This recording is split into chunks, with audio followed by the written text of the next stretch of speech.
People like me, on the other hand, rock the boat. But here I want to say something nice about creationists. It's not a thing I often do, so listen carefully. I think they're right about one thing.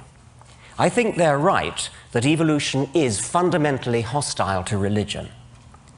I've already said that many individual evolutionists, like the Pope, are also religious, but I think they're deluding themselves.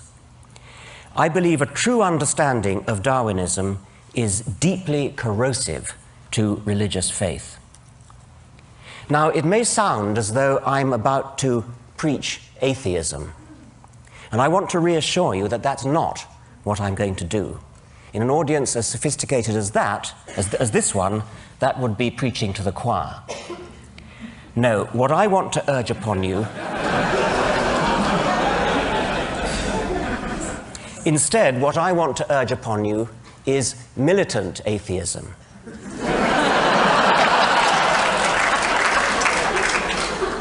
But that's putting it too negatively. If I was a person who were interested in preserving religious faith, I would be very afraid of the positive power of evolutionary science, and indeed science generally, but evolution in particular, to inspire and enthrall, precisely because it is atheistic.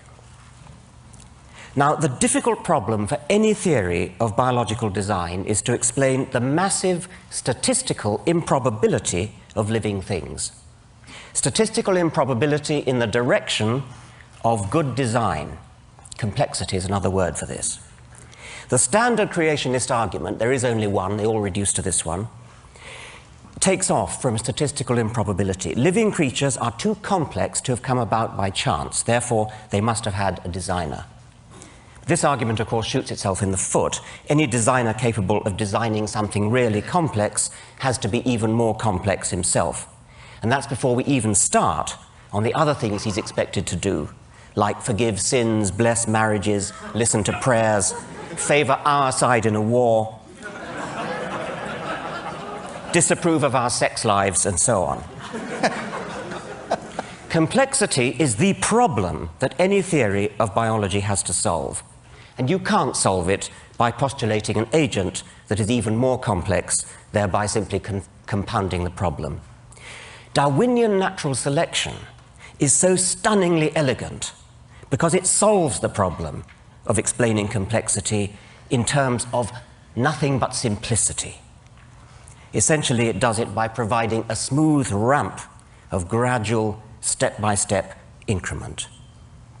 But here I only want to make the point that the elegance of Darwinism is corrosive to religion precisely because it is so elegant, so parsimonious, so powerful, so economically powerful. It has the sinewy economy of a beautiful suspension bridge.